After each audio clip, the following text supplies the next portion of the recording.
রবীন্দ্রনাথ ঠাকুরের মৃত্যুবার্ষিকীতে এক্স হ্যান্ডেলে বাংলায় পোস্ট করলেন অমিত শাহ। তিনি লিখেছেন, রবীন্দ্রনাথ ঠাকুরের অমর সৃষ্টি জনগণ মন, জাতীয় ঐক্য, আত্মমর্যাদা, দেশপ্রেমের চিরন্তন প্রতীক। রবীন্দ্রনাথ ঠাকুরের সাহিত্য, দর্শন, চিন্তাধারা কোটি কোটি ভারতবাসীর কাছে অনুপ্রেরণার অক্ষয় উৎস। এক্স হ্যান্ডেলে কবিগুরুকে শ্রদ্ধা জানিয়ে পোস্ট করেছেন কেন্দ্রীয় স্বরাষ্ট্রমন্ত্রী। ফ্রেন্ডশিপ ডের মতোই মেতে উঠুন হ্যান্ডলুম দিবসে। 7ই আগস্ট জাতীয় হস্ত দিবস উদযাপনের ডাক প্রধানমন্ত্রীর।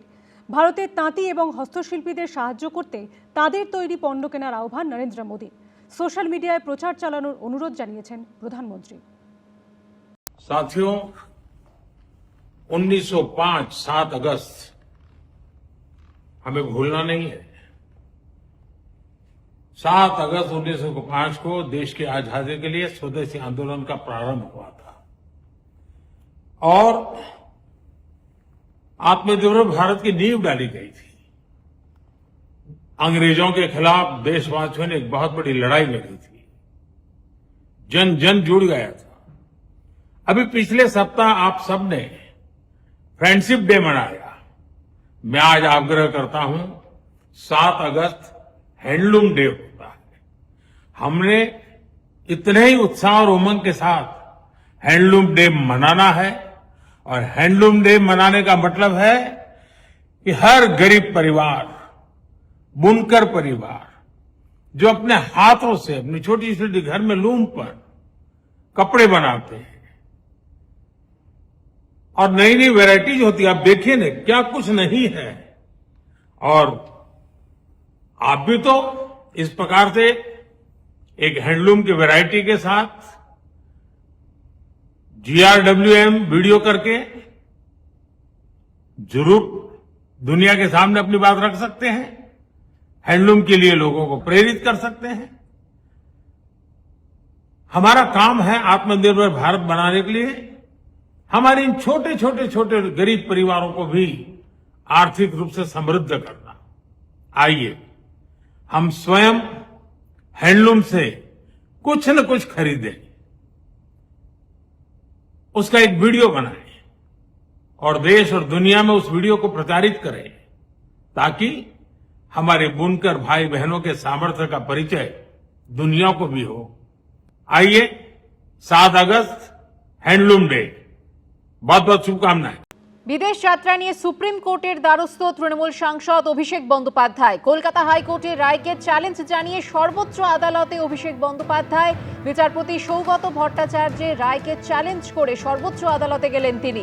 বিদেশ যাত্রা নিয়ে সুপ্রিম কোর্টের দ্বারস্থ হলেন তৃণমূল সাংসদ অভিষেক বন্দ্যোপাধ্যায়। কলকাতা হাইকোর্টের রায়কে চ্যালেঞ্জ জানিয়ে সর্বোচ্চ আদালতে গেলেন অভিষেক বন্দ্যোপাধ্যায়। বিচারপতি সৌগত ভট্টাচার্য যে রায় দিয়েছিলেন সেই রায়কে চ্যালেঞ্জ করে সুপ্রিম কোর্টে গেলেন তিনি। বিস্তারিত জানবো, কথা বলবো আমাদের প্রতিনিধি সৌভিক মজুমদারের সঙ্গে। সৌভিক, দেখো, অভিষেক বন্দ্যোপাধ্যায় তিনি সুপ্রিম কোর্টের দ্বারস্থ হয়েছেন এবং তিনি কলকাতা হাইকোর্টের বিদেশ যাত্রা নিয়ে যে নির্দেশ ছিল সেই নির্দেশকে চ্যালেঞ্জ করে তিনি সুপ্রিম কোর্টে গিয়েছেন। এখন তুমি জানো যে মাননীয় বিচারপতি সৌগত ভট্টাচার্য তিনি যে নির্দেশ দিয়েছিলেন সেই নির্দেশের প্রাথমিক পর্যায়ে তিনি এই প্রস্তাব রেখেছিলেন যে অভিষেক বন্দ্যোপাধ্যায় তিনি মনে করলেন SSKM হাসপাতালের যে বিশেষজ্ঞ চিকিৎসকরা আছে সেই চিকিৎসকদের কাছে গিয়ে একটি মেডিকেল বোর্ড গঠন করে সেখানে তার চিকিৎসা সংক্রান্ত আগের যা ডকুমেন্ট রয়েছে বা প্রেসক্রিপশন রয়েছে সেগুলো তিনি দেখাতে পারেন এবং সেগুলো দেখাবার পরে সেখানকার যে বিশেষজ্ঞ চিকিৎসকরা রয়েছেন তারা একটি রিপোর্ট কলকাতা হাইকোর্টে পেশ করবেন এবং সেই রিপোর্ট দেখে সেই চিকিৎসকরা অর্থাৎ SSKM এর বিশিষ্ট চিকিৎসকরা তারা যদি মনে করেন যে অভিষেক বন্দ্যোপাধ্যায়ের যে চিকিৎসা এই মুহূর্তে প্রয়োজন রয়েছে সেই চিকিৎসা পশ্চিমবঙ্গে বা এই দেশের অন্য যে কোনো হাসপাতালে সম্ভব তাহলে সেখানে করাবার জন্য তিনি নির্দেশ দেবেন। কিন্তু অভিষেক বন্দ্যোপাধ্যায়ের আইনজীবীদের বক্তব্য ছিল যে তারা SSKM হাসপাতালের সামনে হাজির হবেন না, SSKM এর চিকিৎসকদের দিয়ে তারা চিকিৎসা করাবেন না, SSKM এর কোনো রিপোর্ট তারা দেখাবেন না। এটাই ছিল অভিষেক বন্দ্যোপাধ্যায়ের আইনজীবীদের বক্তব্য। ফলে অভিষেক বন্দ্যোপাধ্যায় তিনি এসএসকেএম যাওয়ার ব্যাপারে প্রস্তুত ছিলেন না, এবং সেই কারণে একেবারে চূড়ান্ত নির্দেশে সেই রায় আর মাননীয় বিচারপতি দেননি। ফলে অভিষেক বন্দ্যোপাধ্যায়ের যে আবেদন ছিল সেই আবেদন কলকাতা হাইকোর্ট খারিজ করেছিল, এবং এই আবেদন খারিজ করার অন্যতম আরো কারণ ছিল যে অভিষেক বন্দ্যোপাধ্যায়ের বিরুদ্ধে একাধিক মামলা ইতিমধ্যে কিন্তু পেন্ডিং রয়েছে। ফলে মাননীয় বিচারপতির প্রশ্ন হলো যে সেই মামলাগুলির ক্ষেত্রে পুলিশ বা সিআইডি বা যা ইনভেস্টিগেটিং এজেন্সি রয়েছে সেই এজেন্সি যদি মনে করে যে আগামীকালই অভিষেক বন্দ্যোপাধ্যায়ের হাজিরার প্রয়োজন রয়েছে, সেক্ষেত্রে তারা কি করবে, অভিষেক বন্দ্যোপাধ্যায়কে তারা কোথায় খুঁজবেন। কিন্তু অভিষেক বন্দ্যোপাধ্যায়ের চুক্তি ছিল যে তিনি খুব অল্প সময়ের জন্য এটা চাইছেন, তিনি চাইছেন 3-4 সপ্তাহ অর্থাৎ প্রায় 1 মাসের জন্য বিদেশ যাত্রার অনুমতি। ফলে তদন্তকারী সংস্থা মনে করলে 1 মাস পরে তিনি সেখানে গিয়ে হাজিরা দিতে পারবে। কিন্তু এখানেও কলকাতা হাইকোর্টের বক্তব্য ছিল যে এর আগে কণ্ঠস্বর মামলায় এ রাজ্যের তরফ থেকে অভিযোগ করা হয়েছিল বা পুলিশের তরফ থেকে অভিযোগ করা হয়েছিল যে কলকাতা হাইকোর্টের যে নির্দেশ দেওয়া হয়েছে সেই নির্দেশ অভিষেক বন্দ্যোপাধ্যায় অমান্য করেছেন। সেই নির্দেশ অভিষেক বন্দ্যোপাধ্যায় মানেননি এবং কার্যত কলকাতা হাইকোর্টের কাছে বারবার পুলিশকে আসতে হয়েছে। ফলে সব মিলিয়ে এই সমস্ত কারণে অভিষেক বন্দ্যোপাধ্যায় যে বিদেশ যাত্রার আবেদন ছিল সেই আবেদন কলকাতা হাইকোর্ট খারিজ করেছিল, এবং সেই নির্দেশকেই কিন্তু অভিষেক বন্দ্যোপাধ্যায়ের তরফ থেকে চ্যালেঞ্জ করা হয়েছে। অভিষেক বন্দ্যোপাধ্যায় এর আগেও সুপ্রিম কোর্টে গিয়েছিলেন, কিন্তু সুপ্রিম কোর্টের তরফ থেকে সেই মামলা কলকাতা হাইকোর্টে ফেরত পাঠানো হয়, এবং ফেরত পাঠিয়ে বলা হয়েছিল যে কলকাতা হাইকোর্ট এই মামলার 1 সপ্তাহের মধ্যে নিষ্পত্তি করবে। এবং আমরা দেখতে পাই সুপ্রিম কোর্টের তরফ থেকে সেই পরামর্শ বা সেই অনুরোধের পরে কার্যত 1 দিনের মধ্যে অভিষেক বন্দ্যোপাধ্যায় যে মামলা ছিল সেটা নিষ্পত্তি হয়ে যায়, এবং তারপরে অভিষেক বন্দ্যোপাধ্যায় এখন আমরা দেখতে পাচ্ছি যে ফের তিনি কলকাতা হাইকোর্টের সেই নির্দেশকে তিনি চ্যালেঞ্জ করেছেন, তিনি সুপ্রিম কোর্টে গেছেন, যেটা মনে করা হচ্ছে সম্ভবত আগামী সপ্তাহে এই মামলার বিচার প্রক্রিয়া শুরু হবে, এবং সেই মামলার উপরই অভিষেক বন্দ্যোপাধ্যায় বিদেশ যাত্রা ভাগ্য নির্ভর করবে। সুকন্যা, ধন্যবাদ সৌভিক। অভিষেক বন্দ্যোপাধ্যায়ের সঙ্গে বৈঠকে কি কথা হয়েছিল তা নিয়ে ফের সরব হলেন মদন মিত্র। বললেন 100 ভাগের 10 ভাগ বলেছি, 90 ভাগ বলিনি। মদন মিত্রর দাবিকে সত্য মিথ্যা কিছু না বলেও দলের বৈঠকের কথা বাইরে বলা দুর্ভাগ্যজনক বললেন কুণাল ঘোষ। এই কারণেই করছেন না, কারণ উনি জানেন যে আমরা 1/10 বলেছি, 100 ভাগের 10 ভাগ বলেছি, 90 ভাগ বলিনি। বিদেশে যেতে মরিয়া অভিষেক বন্দ্যোপাধ্যায় কি বিজেপির সঙ্গে সেটিং করতে চেয়েছিলেন? মদন মিত্র কুণাল ঘোষকে মধ্যস্থতা করতে বলেছিলেন। এই নিয়েই এখন জোর জল্পনা, কারণ বোমা ফাটিয়েছেন মদন মিত্র, চাঞ্চল্যকর দাবি করেছেন তিনি। মদন মিত্র মিথ্যা কথা বলছেন এমন কোনো কথা বলেননি কুণাল ঘোষও, ফলে জল্পনা গুঞ্জন আরো জোরালো হয়েছে। তোকে আমরা পুরো বুঝিয়ে বললাম যে তুই ছাড়লে তোর ওপর থেকে রাগটা বেরিয়ে যাবে। সবটা শুনে অভিষেক বলো তুমি একটা কাজ করো, তুমি ওদের বলো আমার বিদেশ যাত্রার পারমিশনটা দিয়ে দিতে। কথা হচ্ছে পলিটিক্সের থেকে নিজেকে একটু সরিয়ে রাখা কিছুদিনের জন্য। তখন হঠাৎ বলল তাহলে তুমি বলো যে ওদের এদিকে বলতে অপোজ না করতে আমার পিটিশনটা, আমাকে আমেরিকায় আমার যাওয়ার আছে। মদন মিত্রের এই দাবি রাজনীতিতে ঝড় তুলেছে। এই আবহেই ফের মুখ খুললেন তিনি, কার্যত হুঁশিয়ারি দিলেন। আমি সেই কথাটাই মেনে বলছি যে সবটা কিছুই বলিনি, আরো অনেক কথাই আছে, কিন্তু সব কথা বলার দিন আসলে বলবো, একদিনে তো সবটা বলা যায়। কিন্তু এইটুকুন ঠিক যে হেরে যাওয়ার পরে এখনো পর্যন্ত মমতা বন্দ্যোপাধ্যায়, তিনি রাজ্যের 3 বারের মুখ্যমন্ত্রী ছিলেন, সেখানে অভিষেক বন্দ্যোপাধ্যায় যাকে কংগ্রেসের জেনারেল সেক্রেটারি করার প্রস্তাব দিচ্ছেন, তিনি তার বাড়িতে বিকেলবেলা বাড়ির থেকে বেরিয়ে উল্টো দিকের বাড়িতে দিদির বাড়িতে আসা ছাড়া আর তারপর বাড়ি চলে যাওয়া ছাড়া আর কোনো উল্লেখযোগ্য কর্মসূচি বাংলার বুকে নিতে পারেননি, which is very unfortunate. Madan Mitra দাবি করছেন সেই বৈঠকে তিনি ছাড়া উপস্থিত ছিলেন অভিষেক বন্দ্যোপাধ্যায় ও কুণাল ঘোষ। তাৎপর্যপূর্ণ বিষয় হলো কুণাল ঘোষ বুধবারের পর বৃহস্পতিবার এখনো একবারও বলেননি যে মদন মিত্র যা বলছেন তা মিথ্যা। যদি আমি মদনদা বা অভিষেক আমরা কোনো বিষয়ে দলের স্বার্থে কোনো আলোচনা করেও থাকি, তার কোনো অংশবিশেষ বাইরে বলে দেয়া বা কোনো জায়গায় যেটা হয়নি সেরকম একটা ন্যারেটিভ যদি তৈরি হয়ে যায়, সেটা দুর্ভাগ্যজনক। সেটা আমি মদনদাকে আজ নিজেও বলেছি। কার্যত একই কথা কুণাল ঘোষ বুধবারও বলেছিলেন। দেখুন, এইটা পুরোটাই সম্পূর্ণভাবে যে ব্যক্তি আদালতে গিয়েছেন, আদালতের কাছে যে কোনো অনুমতি চাওয়ার বা কোনো প্রেয়ার দেওয়ার স্বাধীনতা এবং অধিকার যে কোনো ব্যক্তির, যে কোনো নাগরিকের আছে। বৃহস্পতিবার বিধানসভা চত্বরে মদন মিত্র ও কুণাল ঘোষ দুজনকে কথা বলতেও দেখা যায়। কুণাল এইটুকুন স্বীকার করেছে, এর জন্য আমি খুশি যে অভিষেককে আমরা দুজনে মিলে খুব ঠান্ডা মাথায় বোঝাবার মূল টার্গেট যেটা, যে তুমি স্টেপ ডাউন করো। আমি বলছি যে কুণাল যেটা বলেছে ওটা আমি একমত, যে পার্টির সব কথা বাইরে বলা উচিত নয়। আপনি অভিষেক বন্দ্যোপাধ্যায়ের সঙ্গে কুণাল ঘোষের সঙ্গে বৈঠক করছেন এবং তার কি আপডেট হচ্ছে এটা মুখ্যমন্ত্রী কি করে জানবেন? আপনি না জানালে, বারবার না জানালে। সাগর কখনো শুকোয় না, আর সত্য কখনো লুকোয় না। পৌঁছে গেছে মুখ্যমন্ত্রীর কাছে 100%, নিশ্চয়ই।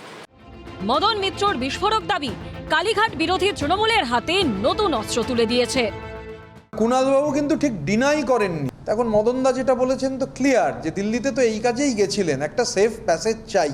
তো অবাক হয়নি মদনদার কথাটা, একটা ডেসপারেশন রয়েছে পালিয়ে যাওয়ার, চলে যেতে দাও, কোনো ডিস্টার্ব করবো না, আসবো না, শুধু চলে যেতে দাও। এই যে কাতর আর্তি, মানে মদনদার সঙ্গে যে কথোপকথন, কুণালবাবু যেটাকে পুরো ডিনাই করেননি, তো সেই কাতর আর্তিটাকেই তো এন্ডোর্স করছে। মদন মিত্রর দাবি তিনি 100 ভাগের 10 ভাগ বলেছেন, বাকিটা কি তিনি সামনে আনবেন? কৃষ্ণেন্দু অধিকারীর রিপোর্ট, এবিপি আনন্দ, কলকাতা। এদিকে গ্রেফতারির 35 দিনের মাথায় দেবরাজ চক্রবর্তীর বিরুদ্ধে বারাসাত আদালতে জমা পড়ল চার্জশিট। পুলিশ সূত্রে খবর, ব্যাপক তোলাবাজির বিস্তারিত উল্লেখ করা হয়েছে এই চার্জশিটে। পাশাপাশি দেবরাজ চক্রবর্তী দুটি লকারে বিপুল পরিমাণ সোনা থাকার বিষয়েও তদন্তে উঠে এসেছে। দেবরাজ চক্রবর্তী বাগুইআটির একদা দাপুটের তৃণমূল নেতা, বিধাননগর পুরসভার প্রাক্তন মেয়র পরিষদ, প্রাক্তন তৃণমূল বিধায়ক অদিতি মুন্সির স্বামী। ধৃত হেভিওয়েট তৃণমূল নেতাদের মধ্যে অন্যতম দেবরাজ চক্রবর্তী, যার বিরুদ্ধে অভিযোগের পাহাড়। তোলাবাজি, হুমকি, সিন্ডিকেট রাজ, প্রতারণা, প্রমোটারদের চাপ দিয়ে টাকা আদায়, কোটি কোটি টাকার রহস্যজনক লেনদেন। প্রায় অভিযোগের পাহাড়ে বসে থাকা বিধাননগরের প্রাক্তন মেয়র পরিষদ দেবরাজ চক্রবর্তীকে আগেই জালে পুরেছিল রাজ্য পুলিশের স্পেশাল টাস্ক ফোর্স। গ্রেপ্তারির 35 দিনের মাথায় প্রাক্তন তৃণমূল বিধায়ক অদিতি মুন্সির স্বামীর বিরুদ্ধে এবার বারাসাত আদালতে পেশ করা হলো চার্জশিট। ওই ভিকটিমরা রয়েছে, এক্সটর্শন এলিগেশন রয়েছে, আর আমাদের সিন্ডিকেট ক্রাইম আর পরবর্তী তোলাবাজি যেটা হয়েছে আর কি, সেটা নিয়ে যে ক্রাইমগুলো হয়েছে সেগুলোর উপরে আমাদের অভিযোগ আছে এবং সেই অনুযায়ী আমাদের উইটনেস এসছে। আমরা তাড়াতাড়ি একটা ট্রায়াল করার জন্য প্রেয়ার করেছি এবং এই দেবরাজ অ্যারেস্ট হওয়ার 57 দিনের, এই 35 দিনের মাথায় চার্জশিট জমা পড়েছে। তৃণমূল আমলে অভিষেক বন্দ্যোপাধ্যায়ের ঘনিষ্ঠ বলে পরিচিত এই দেবরাজ চক্রবর্তী বাগুইহাটি এলাকায় বড় রাজত্ব তৈরি করেছিলেন বলে বারবার তার বিরুদ্ধে অভিযোগ উঠেছিল। স্থানীয় সূত্রে দাবি, প্রমোটার থেকে অটোচালক, তার তোলাবাজির কবল থেকে রক্ষা পেত না কেউ। এই জায়গা পৌঁছাতো এখানকার বিধায়কের কাছেই পৌঁছাতো। দেবরাজ অ্যাকচুয়ালি বিধায়ক তো উনিই ছিলেন। পুলিশ সূত্রে জানা গেছে, আদালতে পেশ চার্জশিটে দেবরাজ চক্রবর্তীর বিরুদ্ধে সিন্ডিকেটের মাধ্যমে প্রমোটারদের কাছ থেকে ব্যাপক তোলাবাজি চালানোর অভিযোগের বিস্তারিত উল্লেখ রয়েছে। তদন্তে উঠে এসেছে, বিভিন্ন নির্মাণ প্রকল্পকে কেন্দ্র করে প্রমোটারদের উপর চাপ সৃষ্টি করে নিয়মিত অর্থ আদায় করা হতো। সেই তোলাবাজির টাকায় সম্পত্তি কেনার অভিযোগও চার্জশিটে উল্লেখ করা হয়েছে। বারাসাত আদালতে পেশ করা চার্জশিটে আরও বলা হয়েছে, তদন্ত চলাকালীন দেবরাজ চক্রবর্তীর একাধিক ব্যাংক অ্যাকাউন্ট ফ্রিজ করা হয়েছে। পাশাপাশি তার দুটি লকারে বিপুল পরিমাণ সোনা থাকার বিষয়টিও তদন্তে উঠে এসেছে। পুলিশ সূত্রে খবর, এই মামলায় তদন্তকারী আধিকারিক মোট 11 জন সাক্ষীর বয়ান চার্জশিটে উল্লেখ করেছেন।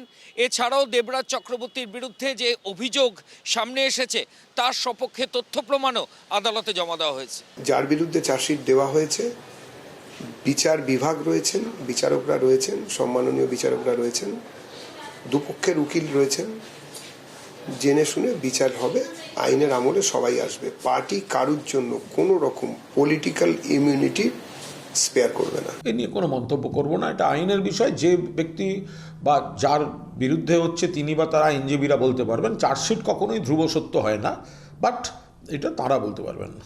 পুলিশ সূত্রে আরও খবর, ভারতীয় ন্যায় সংহিতার 111 ধারা সহ একাধিক ধারায় দেবরাজ চক্রবর্তীর বিরুদ্ধে অভিযোগ আনা হয়েছে। তদন্তকারীদের দাবি, সংগঠিত অপরাধমূলক কার্যকলাপ এবং সিন্ডিকেটের মাধ্যমে তোলাবাজির অভিযোগের ভিত্তিতেই এই ধারাগুলি প্রয়োগ করা হয়েছে। নতুন কি অভিযোগ? তৃণমূলের নেতা হয়েছে তো তোলাবাজি করার জন্য। দেবরাজ তৃণমূল থেকে কংগ্রেস হয়ে আবার তৃণমূলে এসে অভিষেকের ঘনিষ্ঠ হয়েছে বেশি তোলাবাজি করবার জন্য, ভাগ দেবার জন্য। অথবা একই রকমভাবে তৃণমূল থেকে বিজেপিতে গিয়ে আবার তৃণমূলে এসেছে যাতে ঠিকঠাক সরকার তখন যাদের আছে তৃণমূলের, তোলাবাজিটা ঠিকমতো করা যায়। তৃণমূল একটা পেশা, তোলাবাজির পেশা। তৃণমূল কোনো রাজনীতির দল না। তৃণমূল জমানায় তার কথা ছাড়া বাগুইহাটিতে একটা পাতাও নড়ত না। আপাতত সেই দেবরাজ চক্রবর্তীর ঠিকানা হাজতে। ময়ূখ ঠাকুর চক্রবর্তী, আশাবুল হোসেন ও রঞ্জিত হালদারের রিপোর্ট, এবিপি আনন্দ। অন্যদিকে সব্যসাচী দত্তের বিরুদ্ধে বারাসাত আদালতে চার্জশিট দিল বিধাননগর উত্তর থানার পুলিশ। চার্জশিটে পুলিশের তরফে দাবি করা হলো, সব্যসাচী দত্তের বিরুদ্ধে প্রায় 15 কোটি টাকার দুর্নীতির অভিযোগ রয়েছে। উদ্ধার হয়েছে প্রায় 10 কেজি সোনা। এটা যেন ফেল না হয়, ফেল হলে কিন্তু দেখবেন আমার চেয়ে বড় খারাপ কেউ হবেন আপনার কাছে, আমি বলে দিলাম। সল্টলেকের এক ওয়েবসাইট থেকে 1 কোটি টাকা তোলা চাবার অভিযোগ। সেই অভিযোগের ভিত্তিতেই জুন মাসে সব্যসাচী দত্তকে গ্রেপ্তার করেছিল বিধাননগর উত্তর থানার পুলিশ। সল্টলেকের এক ওয়েবসাইট থেকে 1 কোটি টাকা তোলা চাবার অভিযোগ। সেই অভিযোগের ভিত্তিতেই জুন মাসে সব্যসাচী দত্তকে গ্রেপ্তার করেছিল বিধাননগর উত্তর থানার পুলিশ। তার বিরুদ্ধে এবার বারাসাত আদালতে চার্জশিট দিল পুলিশ। সব্যসাচী দত্তকে গ্রেপ্তারির 56 দিনের মাথায় বুধবার বারাসাত আদালতে চার্জশিট জমা দেওয়া হয় পুলিশের তরফে। 1757 পাতার এই চার্জশিটে পুলিশের তরফে একের পর এক চাঞ্চল্যকর দাবি করা হয়েছে। বলা হয়েছে, সব্যসাচী দত্তের বিরুদ্ধে প্রায় 15 কোটি টাকা দুর্নীতির অভিযোগ রয়েছে। উদ্ধার হয়েছে প্রায় 10 কেজি সোনা। এছাড়াও শেয়ার ও নগদ মিলিয়ে 15 কোটি টাকার উপর সম্পত্তির হদিশ মিলেছে। সব্যসাচী দত্তকে গ্রেপ্তার করার পর বিভিন্ন জায়গায় তল্লাশি চালিয়ে এখনো পর্যন্ত প্রায় 10 কেজিরও বেশি সোনা উদ্ধার হয়েছে। প্রায় 15 কোটিরও বেশি আর্থিক তছরূপের অভিযোগ তোলা হয়েছে চার্জশিটে। দল কোনো প্রশাসনিক কাজের মধ্যে নাক গলাবে না। যিনি চার্জশিট পেয়েছেন, যার বিরুদ্ধে চার্জশিট দেওয়া হয়েছে, বিচার বিভাগ রয়েছেন, বিচারকরা রয়েছেন, সম্মাননীয় বিচারকরা রয়েছেন, দুপক্ষের উকিল রয়েছেন। জেনে শুনে বিচার হবে, আইনের আমলে সবাই আসবে। পার্টি কারুর জন্য কোনো রকম পলিটিক্যাল ইমিউনিটি স্পেয়ার করবে না। সল্টলেকের এক ব্যবসায়ীর কাছ থেকে তোলা চাবার ভাইরাল অডিও সামনে আসতেই তোলপাড় পড়ে যায়। এটা যেন ফেল না হয়, ফেল হলে কিন্তু দেখবেন আমার চেয়ে বড় খারাপ কেউ হবেন আপনার কাছে, আমি বলে দিলাম। দাদা আমি আপনাকে বলছি তো দাদা, করে দেবো। অভিযোগকারীর দেওয়া অডিও ক্লিপ যাচাই করতে বারাসাত আদালতে তার কণ্ঠস্বরের নমুনা সংগ্রহ করা হয়। সব্যসাচী দত্ত, তার সহযোগী বিদ্যুৎ গঙ্গোপাধ্যায় ও অভিযোগকারী মধুসূদন চক্রবর্তীর কণ্ঠস্বরের নমুনা। বুধবার আদালতে পুলিশের তরফে যে চার্জশিট দেওয়া হয়েছে তাতে বলা হয়েছে যে ভাইরাল কল রেকর্ডিং সামনে এসেছে তার কণ্ঠস্বর সব্যসাচী দত্তেরই। ফরেনসিক রিপোর্টে তা প্রমাণিত হয়েছে। 56 দিনের মাথায় পুলিশের তরফ থেকে সব্যসাচী দত্তের বিরুদ্ধে যে চার্জশিট দেওয়া হয়েছে সেখানে এই তথ্যও তুলে ধরা হয়েছে যে নির্বাচনের আগে নির্বাচন কমিশনের কাছে যে তথ্য প্রার্থী হিসেবে সব্যসাচী দত্ত দিয়েছেন সেখানে তার যে সম্পত্তি তার থেকে কম সম্পত্তি দেখানো হয়েছে। এটা আইনের বিষয়, যে ব্যক্তি বা যার বিরুদ্ধে হচ্ছে তিনি বা তারা আইনজীবীরা বলতে পারবেন। চার্জশিট কখনোই ধ্রুব সত্য হয় না, বাট এটা তারা বলতে পারবেন না। Special public prosecutor Bibhas Chattopadhyay আদালতে দ্রুত ট্রায়ালের আবেদন জানিয়েছেন। আবিদ দত্ত ও আশাবুল হোসেনের রিপোর্ট, এবিপি আনন্দ। এবার 10,000 কণ্ঠে গীতা পাঠ। দক্ষিণ 24 পরগনায় প্রথম গীতা পাঠের অনুষ্ঠান হবে 23শে অগস্ট। বাটানগর ফুটবল মাঠে 10,000 কণ্ঠে গীতা পাঠের আয়োজন। অনুষ্ঠানের মূল উদ্যোক্তা সনাতন সংস্কৃতি সংসদের পশ্চিমবঙ্গ শাখা। দেশ এবং দশের উন্নতি লক্ষ্য জানালেন কার্তিক মহারাজ। এখানে তো 12টার পর 12টা বেজে যাবে, ডিজে বাজবে, যুব সম্প্রদায়ের আইকন ডায়মন্ড হারবার লাইনে সব লেখা আছে। আরে বাংলার আইকন স্বামী বিবেকানন্দ, নেতাজি সুভাষ, পূর্ণমানন্দ বাংলার আইকন, সেখানে বাংলার আইকন। এই অবস্থা থেকে ঘুরিয়ে আনা আমরা পেয়েছি সারা পশ্চিমবঙ্গে। আজকে কোনো জায়গায় 10,000 কণ্ঠে যেটা মহেশতলায় হবে, যাকে কেন্দ্র করে আমরা এখানে এসেছি। কোনো জায়গায় 50,000 হচ্ছে, কোনো জায়গায় 5,000 হচ্ছে, 10,000 হচ্ছে। চতুর্দিকে এই গীতা পাঠের একটা প্রচলন, প্রবর্তন হয়েছে। এই 10,000 কণ্ঠের গীতা পাঠ, এই গীতার যে অমৃত বাণী আমাদের মূল্যবোধ, সত্যনিষ্ঠ, কর্তব্যবোধ, আত্মশুদ্ধি, সহনশীলতা, শান্তি, এই সমস্ত বার্তা ছড়িয়ে পড়ুক। তেন তক্তেন ভুঞ্জতা, তাকে ত্যাগ করে ভোগ করো, এবং মা গৃধ কস্যচিৎ ধনম, অর্থাৎ অন্যের ধনে কোনোদিন লোভ করো না। তো অন্যের ধনে এই কথাগুলো জানা হয় না বলে আমাদের কর্তাদের, বড় বড় লিডার্সদের খাটের নিচে ওই অত টাকা পাওয়া যায়, অত সোনা পাওয়া যায়। এবিপি আনন্দ, এগিয়ে থাকে, এগিয়ে রাখে।